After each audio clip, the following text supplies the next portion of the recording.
ये सभी एआई उपकरण कुछ समय से, जैसे कुछ महीने या उससे अधिक समय से, बाजार में हैं। उनमें से प्रत्येक अच्छा लग रहा था, लेकिन मैंने किसी कारण से प्रयास करना स्थगित कर दिया। फिर जब मैंने अंततः ऐसा किया तो मैं दंग रह गया और मुझे पछतावा हुआ कि मैंने इन्हें पहले क्यों नहीं आजमाया। ये सूची अनुसंधान से लेकर संगीत, ओपन सोर्स डाटाबेस से लेकर सामग्री निर्माण तक सभी क्षेत्रों से संबंधित है, लेकिन ये सभी बहुत उपयोगी हैं और इनमें से अधिकांश निःशुल्क हैं। नैपकिन एआई पाठ को दृश्यों में बदल देता है, जो वीडियो सामग्री, समाचार पत्र, ब्लॉग, प्रस्तुतियों, ट्वीट्स में उपयोग के लिए एकदम उपयुक्त है। यह अभी बीटा चरण में है और पूरी तरह से निःशुल्क है, इसलिए कुछ समय बाद इसमें बदलाव होगा, लेकिन इसका उपयोग करना बहुत आसान है। बस नए नैप पर क्लिक करें, फिर या तो एआई के साथ ड्राफ्ट करें या पहले मैं एक खाली नैपकिन से शुरू करूंगा और मैं अपनी जानकारी इनपुट कर सकता हूं। यहाँ सबसे अधिक उपयोग किए जाने वाले एआई उपकरणों के बारे में एक पोस्ट दिया गया है। मैं इसे कॉपी करूंगा, फिर यहाँ पेस्ट करूंगा और देखूंगा कि इससे क्या किया जा सकता है। बस छोटे बिजली के आइकन पर क्लिक करें और यह उस डेटा के साथ वापस आ जाएगा जो आरेख, प्रवाह चार्ट और इन्फोग्राफिक्स में शामिल है, जो सभी पूरी तरह से संपादन योग्य हैं। ये बहुत अच्छा लग रहा है और इनमें से प्रत्येक में अतिरिक्त शैलियाँ हैं। मुझे ये पसंद है, इसलिए मैं इसे चुनूंगा। फिर मैं किसी भी पार्ट को बदल सकता हूँ। मैं जैसे चाहूँ रंग बदल सकता हूँ। यह इतना आसान है। फिर आप इसे डाउनलोड कर सकते हैं। मैं एक और काम बहुत जल्दी करूंगा। नया नैपकिन। इस बार मैं एआई के साथ ड्राफ्ट तैयार करूंगा। एलएलएम प्रशिक्षण में शामिल सभी चरणों के बारे में आप क्या कहना चाहेंगे? ये सब लिखा हुआ है। वो ठीक लगता है। मैं दृश्य बनाने के लिए सभी पार्ट का चयन करूंगा। यहाँ बहुत सारे अच्छे विकल्प मौजूद हैं। अब मैं एक उदाहरण दिखाना चाहता हूँ कि मैं वीडियो के लिए इस टूल का उपयोग कैसे करता हूँ। मैं इस सर्पिल 1 को ले सकता हूँ और भविष्य के चरणों को धुंधला कर सकता हूँ और जैसे जैसे मैं आगे बढ़ता हूँ, मैं जूम इन होता जाता हूँ। फिर जैसे जैसे मैं प्रत्येक चरण की व्याख्या करता हूँ, धुंधलापन दूर होता जाता है। या इस पर, मैं प्रत्येक क्षेत्र पर जूम करके बात करूंगा। समयरेखा के साथ भी यही बात है। ये बहुत सीधी बात है। इस तरह के ग्राफिक्स को शुरू से बनाने में बहुत समय लगता है। मैं कुछ और विविध परिणाम पाने के लिए एक और उदाहरण दूंगा। संभावना के क्रम में एआई सर्वनाश का कारण बनने वाली सबसे अधिक संभावना वाली चीजें। ठीक है, यह एक ठोस सूची लगती है। इस बार मैं केवल पहले वाले को ही उत्पन्न करने के लिए उपयोग करूंगा। ठीक है, मुझे ये फिशबोन एक ए बहुत पसंद है। ये बहुत उपयुक्त लगता है। अब मैं इन सभी का चयन कर सकता हूं और पुनः प्रयास कर सकता हूं। मैं सभी 10 के बजाय केवल शीर्ष 5 का ही चयन करूंगा और यहाँ बहुत सारे अच्छे हैं। मुझे सभी लिंकों वाली यह चेन पसंद है, इसलिए मैं अन्य शैलियों पर भी गौर करूंगी। मुझे वे पसंद हैं जिनमें चिन्ह और सभी रंग हों। यह वीडियो के लिए एकदम सही है। मैं इनके बीच कुछ जूम जोड़ सकता हूं और इसे और अधिक आकर्षक बनाने के लिए एक अच्छा दृश्य बना सकता हूं। जैसे ही आप इनमें से कुछ बनाते हैं, आप देखेंगे कि यह टेम्पलेट्स को दोहराता है, लेकिन इसमें बहुत सारे टेम्पलेट्स होते हैं, खासकर जब आप प्रत्येक के लिए अलग अलग शैलियों को ध्यान में रखते हैं। इसलिए मैंने पाया है कि यह एक बहुत ही उपयोगी उपकरण है जिसे मैं वीडियो में शामिल करूंगा। और इसके कई अन्य उपयोग भी हैं, जैसे समाचार पत्र या ब्लॉग या प्रस्तुति या सिर्फ एक त्वरित सोशल मीडिया पोस्ट के लिए दृश्य। गूगल का नोटबुक एलएम एक और निःशुल्क एप्लीकेशन है। इसके बारे में बहुत चर्चा हुई है और मैंने कुछ समय पहले इसका परीक्षण भी किया था, लेकिन इसे वास्तव में लागू करने में मुझे कुछ समय लगा। मैं अपने कुछ पसंदीदा उपयोग के मामले दिखाऊंगा। मैं नया बनाऊंगा। यहाँ विकल्प हैं। आप स्लाइड, पीडीएफ, वेबसाइट अपलोड कर सकते हैं या मैं यूट्यूब वीडियो बनाऊंगा। यह आंद्रे कारपति की प्रस्तुति है कि एलएलएमएस का प्रशिक्षण कैसे किया जाता है। ये सचमुच बहुत अच्छा है, लेकिन मैं इसे दोबारा पूरा नहीं देखना चाहता। मैं बस जानकारी पर दोबारा गौर करना चाहता हूं, और उन्होंने स्लाइड्स भी पोस्ट की हैं, इसलिए मैं उन्हें भी अपलोड करूंगी। अब यह एक सारांश तैयार करता है। फिर चुनने के लिए ये विकल्प हैं। मैं अध्ययन गाइड के साथ जाऊंगा। उस YouTube वीडियो और स्लाइडों में दी गई जानकारी का उपयोग करते हुए इसने एक लघु प्रश्नोत्तरी तैयार की जिसमें उत्तर कुंजी, कुछ निबंधात्मक प्रश्न और प्रमुख शब्दों की शब्दावली शामिल थी। ये सचमुच उपयोगी है और मैं बातचीत कर सकता हूं और प्रश्न पूछ सकता हूं, सीधे तौर पर फाइन ट्यूनिंग चरण की व्याख्या कर सकता हूं, लेकिन मेरे लिए ये सब कुछ पुनः प्रस्तुत करता है। फिर सभी स्रोतों के लिए, जब आप माउस घुमाते हैं तो आप उस पाठ को पढ़ सकते हैं जहां से वह आया है, या यदि आप क्लिक करेंगे तो ये दस्तावेज में ऊपर आ जाएगा। तो आप संदर्भ को पढ़ सकते हैं और सटीकता की दोबारा जांच कर सकते हैं। फिर वापस जाने के लिए नोटबुक गाइड पर क्लिक करें और मैं एक पॉडकास्ट तैयार करूंगा। यह वो विशेषता है जो सबसे अधिक वायरल हुई है, क्योंकि यह बहुत प्रामाणिक लगती है। इसमें थोड़ा सा समय लगता है, तो जब ये काम पूरा हो जाएगा तो मैं वापस आऊंगा। आइए इसे सुने। ये वास्तव में थोड़ा लंबा है। वे आमतौर पर केवल 5 से 10 मिनट के होते हैं। ठीक है, सभी तैयार हो जाए क्योंकि आज हम बड़े भाषा मॉडल एलएमएस पर गहराई से चर्चा करेंगे। हाँ, मैं आगे बढ़ूंगा। आमतौर पर उन्हें पदार्थ तक पहुंचने में थोड़ा समय लगता है। एक पॉडकास्ट के लिए ये काफी सटीक है। यह ऐसा है जैसे लामा 270 भी मूलतः सिर्फ 2 फाइलें हैं। सचमुच यही है। मुझे नहीं पता, ऐसा लगता है कि यह बहुत आसान है। ये सच है। एक फाइल तो बस संख्याओं से भरी हुई है। हम उन्हें पैरामीटर कहते हैं। इसे मॉडल के मस्तिष्क के रूप में सोचें, और यह मस्तिष्क बहुत बड़ा हो सकता है, जैसे लामा 2 के लिए 140 गीगाबाइट। बहुत खूब। दूसरी फाइल, ये सिर्फ एक छोटा सा कार्यक्रम है। मूलतः ये कंप्यूटर को बताता है कि उन पैरामीटरों का उपयोग कैसे किया जाए। अरे रुको, आप कह रहे हैं कि मैं इस उन्नत मॉडल को अपने लैपटॉप की तरह ऑफलाइन चला सकता हूं? ये तो पागलपन की बात है। ये हमेशा अद्भुत वापस आते हैं। मैं अब भी हर बार यह जानकर आश्चर्यचकित हो जाता हूं कि ऐसा संभव है। एक और चीज जो आप कर सकते हैं वह यह है कि आप किसी विषय पर बहुत सारे अध्ययन अपलोड कर सकते हैं और उनके बारे में पूछ सकते हैं। ये बहुत उपयोगी है। हाल ही में इस विषय पर काफी चर्चा हुई है और आप चाहें तो प्रत्येक स्रोत से व्यक्तिगत रूप से या एक साथ बात करने के लिए उसे चेक या अनचेक कर सकते हैं।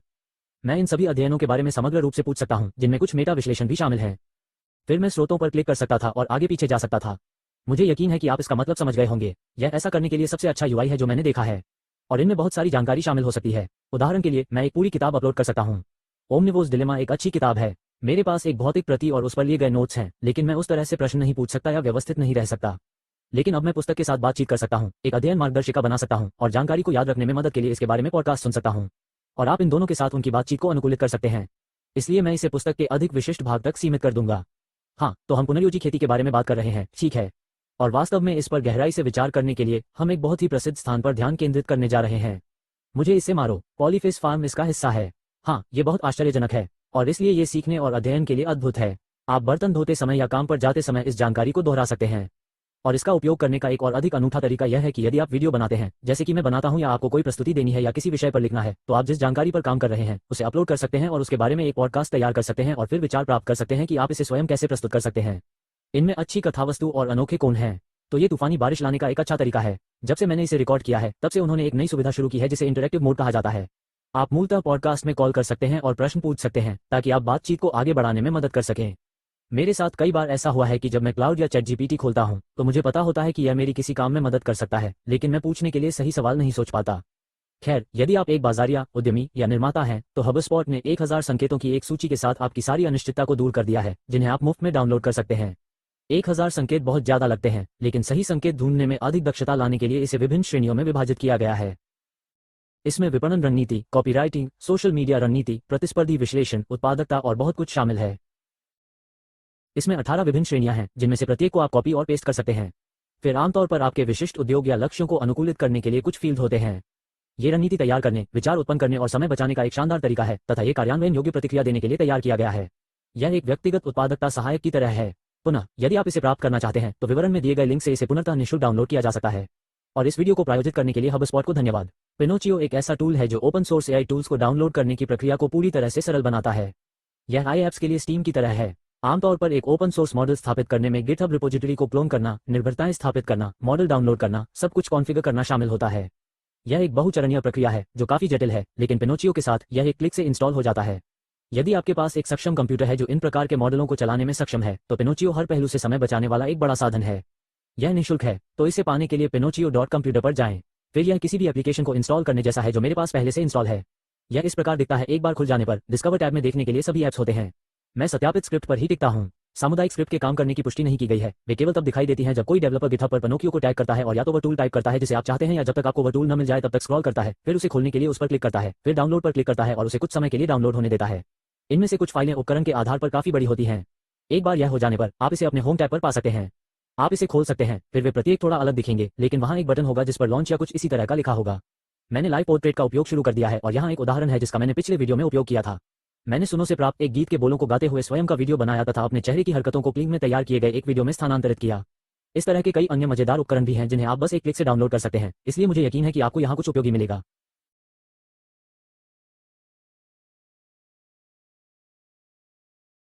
इस तरह की किसी चीज पर भरोसा करना अजीब है, लेकिन ये काफी समय से उपलब्ध है और बहुत से लोग इसका प्रयोग कर रहे हैं। कॉकटेल पीनट के निर्माता की बहुत अच्छी प्रतिष्ठा है। वो एक्स पर हैं और आप अपडेट पाने और चैट करने के लिए डिस्कॉर्ड में शामिल हो सकते हैं। तो ये सुरक्षित है, लेकिन मैं फिर भी यह चेतावनी दूंगा कि जब भी आप इस तरह की किसी चीज का उपयोग करें तो स्वयं शोध करें। और कुछ ऐसे उपकरण हैं जो पिनोचियो में नहीं होंगे, विशेष रूप से छोटे एकल उपकरण। मेरा पसंदीदा क्लाउड समाधान रिप्लिकेट है। यदि आपके पास मॉडल चलाने में सक्षम कंप्यूटर नहीं है तो यह इसका भी समाधान है। या हो सकता है कि आप किसी चीज को स्थानीय स्तर पर डाउनलोड करने से पहले उसका परीक्षण करना चाहते हो। रिप्लिकेट एक उपयोग के आधार पर भुगतान मॉडल है। आप बस अपना कार्ड फाइल में दर्ज करा दें और फिर आपके उपयोग के आधार पर बिल प्राप्त करें। यहाँ टेक्स्ट को 3D में परिवर्तित करने, टेक्स्ट को वीडियो में बदलने, टेक्स्ट को स्पीच में बदलने, इमेज को पुनः स्थापित करने, संगीत उत्पन्न करने आदि के लिए उपकरणों का एक विशाल डाटाबेस मौजूद है तथा ये सूची बहुत लंबी है। मुझे रिप्लिकेट बहुत पसंद है क्योंकि कभी कभी आपको किसी टूल को 1-2 बार ही उपयोग करने की आवश्यकता होती है, लेकिन अधिकांश आई टूल केवल मासिक सदस्यता ही प्रदान करते हैं और बहुत सारी ओपन सोर्स सामग्री बहुत बढ़िया होती है। सबसे अच्छे ऐप्स आमतौर पर बेहतर यूजर इंटरफेस वाले प्लेटफॉर्म में एकीकृत हो जाते हैं, लेकिन आप उन सभी का उपयोग यहाँ अधिक लागत प्रभावी ढंग से कर सकते हैं। पेंटिंग, रीटेक्सचरिंग और रीस्टाइलिंग के लिए नए फ्लक्स इमेज संपादन टूल की तरह। या फिर उनके पास यहाँ मिनीमैक्स है। हो सकता है कि आप उनकी साइट पर मासिक सदस्यता का भुगतान करने के बजाय बस इसका थोड़ा सा उपयोग करना चाहते हो। आप यहाँ केवल वही उपयोग कर सकते हैं जिसकी आपको आवश्यकता है। प्रयोग करने के लिए ढेरों अन्य उपकरण उपलब्ध हैं। उनमें से एक जिसे मैंने हाल ही में रेप्लिकेट का उपयोग करके डेमो किया था, लेकिन इस सूची में अपना स्थान पाने का हकदार है, वह है सुसंगत पात्रों के लिए फ्लेक्सेलोरा को प्रशिक्षित करना। मैंने इसे अपने चेहरे पर प्रशिक्षित किया और यह अविश्वसनीय रूप से अच्छा है, और अब जब मैंने इसे प्रशिक्षित कर लिया है तो मैं इसे किसी भी समय थंबनेल के लिए या यादृच्छिक बी रोल में बदलने के लिए उपयोग कर सकता हूँ। मूल प्रशिक्षण चलाने के लिए कुछ डॉलर खर्च होते हैं, लेकिन उसके बाद जब भी आप चाहें आपके चेहरे के चित्र बनाने के लिए केवल कुछ सेंट का ही खर्च आता है। प्रक्रिया को शीघ्रता से पूरा करें, ऑस्ट्रिच खोजें, फिर इस पर क्लिक करें जिसमें फ्लेक्सडेव लॉरा ट्रेनर लिखा है। सबसे पहले उस स्थान का नाम लिखें जहां मॉडल संग्रहित किया जाएगा। फिर नया मॉडल बनाएं पर क्लिक करें और सभी को निजी रखें। प्रशिक्षण के लिए आपको 10 या अधिक फोटो की आवश्यकता होगी। मैंने ज्यादातर अपने थंबनेल का इस्तेमाल किया। छवियों को संपीड़ित करके जिप फाइल में डालें, फिर अपलोड करने के लिए उसे बॉक्स में खींचें। इसके बाद एक ट्रिगर शब्द बनाएं जिसका उल्लेख आप इसे ट्रिगर करने के लिए अपने संकेतों में करेंगे। इस चरित्र का उपयोग करने के लिए अब लॉरा रैंक को 32 तक बढ़ाएं, जो जटिल विशेषताओं पर प्रशिक्षण में मदद करेगा। बाकी सब कुछ अच्छा है। फिर बस प्रशिक्षण बनाएं पर क्लिक करें और इसे समाप्त होने में लगभग 20 मिनट लगते हैं। एक बार यह पूरा हो जाने पर आप इसे तथा आपके द्वारा प्रशिक्षित किए गए किसी भी अन्य मॉडल को अपने डैशबोर्ड से किसी भी समय एक्सेस कर सकते हैं। फिर एक प्रॉम्प्ट टाइप करें। केविन मेरा ट्रिगर शब्द था, तो केविन एक वाइकिंग है जो युद्ध में भाग ले रहा है। मैं 16 गुना 9 पहलू अनुपात का उपयोग करूंगा, आउटपुट की संख्या 4 कर दूंगा, फिर नीचे तक स्क्रॉल करूंगा और पीएनजी पर स्विच करूंगा, फिर चलाऊंगा। ये बहुत तेजी से उत्पन्न होता है और चेहरा मूलतः एकदम सही है। ये बहुत अच्छी बात है कि इनमें से किसी एक को किसी भी समय उपयोग करने के लिए प्रशिक्षित किया जा सकता है। इसलिए यदि आपके पास एक YouTube चैनल है तो यह मेरे पसंदीदा टूल में से एक है। मैं शीर्षक और थंबनेल विचारों पर विचार मंथन करने तथा वीडियो विषय चुनने के लिए हाल ही में इसका बहुत अधिक उपयोग कर रहा हूं। इसे स्पॉटर स्टूडियो कहा जाता है। मैं एक नया प्रोजेक्ट खोलूंगा, फिर शीर्षक टाइप करूंगा। मैं एआई और रोबोटिक्स में हुई सभी नवीनतम प्रगति पर एक वीडियो बनाने के बारे में सोच रहा हूं। मैं इसे पुनः कह सकता हूं। यह मददगार है। इसे छोटा करने के लिए कहें या विस्फोट करें, यह एक महान विकल्प है। हम इस विचार को विभिन्न दिशाओं में ले जाएंगे। फिर आप अपना पसंदीदा विकल्प ढूंढ सकते हैं और उन सभी विकल्पों को पुनः खोल सकते हैं। फिर बस तब तक दोहराते रहें जब तक आपको कुछ ऐसा न मिल जाए जो आपको पसंद हो, और यहां वापस आकर मैं एक थंबनेल विचार पर भी विचार कर सकता हूं। मैं इसे उस शीर्षक के आधार पर तैयार करूंगा और चूंकि मैंने अपना चेहरा अपलोड किया है इसलिए इसमें समान चेहरों का उपयोग किया जाएगा। इसमें अधिक यथार्थवादी या अधिक स्केच आधारित विकल्प हैं और एक स्लाइडर है जो इसे मेरी अपनी थंबनेल शैली या यूट्यूब पर अन्य लोगों से अधिक निकटता से मेल खाता है। आउटलायर्स टैब एक और बहुत उपयोगी अनुभाग है। ये यूट्यूब पर सबसे अच्छा प्रदर्शन करने वाले वीडियो ढूंढता है। इससे भी अधिक उपयोगी बात यह है कि चूंकि मैंने अपना चैनल लिंक कर दिया है इसलिए इसमें उन चैनलों के लिए भी एक टैब है जिन्हें मेरे दर्शकों ने देखा। इसलिए मैं उच्चतम प्रदर्शन करने वाले वीडियो को खोजने के लिए सेटिंग्स को थोड़ा सा बदलूंगा और यह उस चैनल के अन्य वीडियो के सापेक्ष आउटलायर्स को ढूंढता है। इस प्रकार इस वीडियो ने इस चैनल के औसत से 8 गुना बेहतर प्रदर्शन किया है। इस प्रकार आप जान सकते हैं कि यह ऐसा विषय है जिसे लोग दिलचस्प या मूल्यवान पा रहे हैं। मैं पहले आउटलायर अनुसंधान मैन्युअल रूप से एक एक करके विभिन्न चैनलों पर जाकर करता था, लेकिन स्पॉटर ने इसे बहुत आसान बना दिया है और आप सीधे वहां से विचार मंथन करने के लिए ब्रेनस्टॉर्म पर क्लिक कर सकते हैं और उस विषय पर एक अनूठा परिप्रेक्ष्य खोजने का प्रयास कर सकते हैं। सही, उन्होंने इस वीडियो को प्रायोजित नहीं किया, लेकिन पूर्ण खुलासा, वे चैनल के प्रायोजक हैं और उन्होंने मेरे पिछले वीडियो को प्रायोजित किया था। लेकिन यह एक बहुत ही उपयोगी उपकरण है जिसका मैं वास्तव में उपयोग करता हूं क्योंकि उन्होंने इसे प्रायोजित किया है। उन्होंने मुझे एक लिंक दिया जिसके माध्यम से यदि आप साइन अप करने का निर्णय लेते हैं तो आपको 30 के बजाय पहले 60 दिन मुफ्त मिलेंगे। गाइड एक बहुत ही उपयोगी उपकरण है। यदि आपको कभी किसी को किसी भी कारण से कंप्यूटर पर कुछ करने का तरीका दिखाने की आवश्यकता हो, चाहे वह कोई कार्यस्थल पर हो, आपको नए लोगों को प्रशिक्षित करने के लिए शायद एक पूर्ण ऑनबोर्डिंग सिस्टम की प्रक्रिया दिखाने की आवश्यकता हो, तो एक ब्लॉग, बेशक जो भी हो, मार्गदर्शक बहुत समय बचा सकता है। मैं हमेशा इसे वर्तनी से गाइड के रूप में पढ़ना चाहता हूं, लेकिन यह शायद गाइड है। आपको एक्सटेंशन डाउनलोड करना होगा और फिर उसे प्रक्रिया शुरू करने के लिए कहना होगा और फिर आपको कार्य करना होगा। तो मैं एक बार फिर से फ्लक्स लोरा के प्रशिक्षण के चरणों को संक्षेप में बताऊंगा। फिर मैं रिकॉर्डिंग बंद कर देता हूं और यह चरण दर चरण प्रक्रिया की आवाज के साथ एक पूर्ण स्लाइड शो और वीडियो तैयार करेगा जिसमें यह बताया जाएगा कि कहां क्लिक करना है और आपने जो कुछ किया है उसके साथ लिखित स्पष्टीकरण भी दिया जाएगा। प्रक्रिया के आधार पर पहली बार में यह सही नहीं हो सकता है, लेकिन आप कुछ भी संपादित कर सकते हैं। मैं कुछ चरणों को हटा दूंगा, फिर उनमें से कुछ के शब्दों को बदल दूंगा। ये काम बहुत जल्दी हो जाता है। फिर आप स्क्रीन पर टेक्स्ट और तीर को बदलने के लिए वीडियो संपादित करें पर क्लिक कर सकते हैं। आप चाहें तो अलग आवाज में भी स्विच कर सकते हैं। ये सब सचमुच सहज है। एक बार जब ये हो जाए तो आप इसे साझा कर सकते हैं और प्राप्तकर्ता को ये दिखाई देगा। इसमें चरण दर चरण स्पष्टीकरण और चित्र दिए गए हैं। फिर ऊपर वीडियो। यह मार्गदर्शिका आपको फ्लेक्सलूरा के प्रशिक्षण के बारे में बताएगी। आरंभ करें, गेट स्टार्टेड पर क्लिक करके। एक मॉडल का चयन करके आगे बढ़ें, अपने गंतव्य के लिए एक नाम चुनें। ये वास्तव में उपयोगी है और आप मुफ्त में 25 गाइड बना सकते हैं जो शायद आपकी जरूरत के बराबर हो, या कम से कम यह एक अच्छा परीक्षण है जिससे पता चलेगा कि आपको यह इतना पसंद आया कि आप इसे खरीद सकें। अगला बिंदु स्वयं टूल नहीं है, बल्कि इसमें एक विशेषता है। आप जानते हैं, संगीत उत्पन्न करने के लिए सनो अद्भुत है और यह काफी समय से ऐसा ही है, लेकिन मैंने हाल ही में ऑडियो अपलोड करने और इसे विस्तारित करने के लिए उनके फीचर को आजमाया। परिणाम आश्चर्यजनक थे और यह एआई संगीत के साथ बातचीत करने का एक बिल्कुल अलग तरीका है। तो यहाँ एक आधार रेखा है। फिर मैंने उसे लिया और सुनो में अपलोड कर दिया।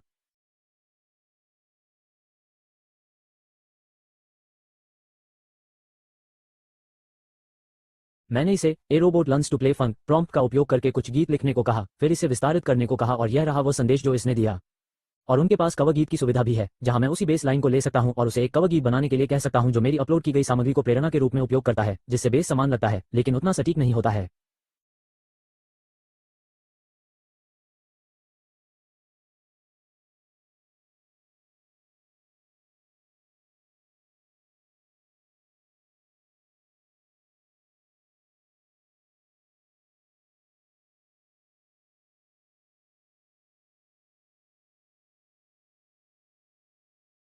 प्रयोगशाला में इतनी देर रात तक सफाई करनी पड़ती है।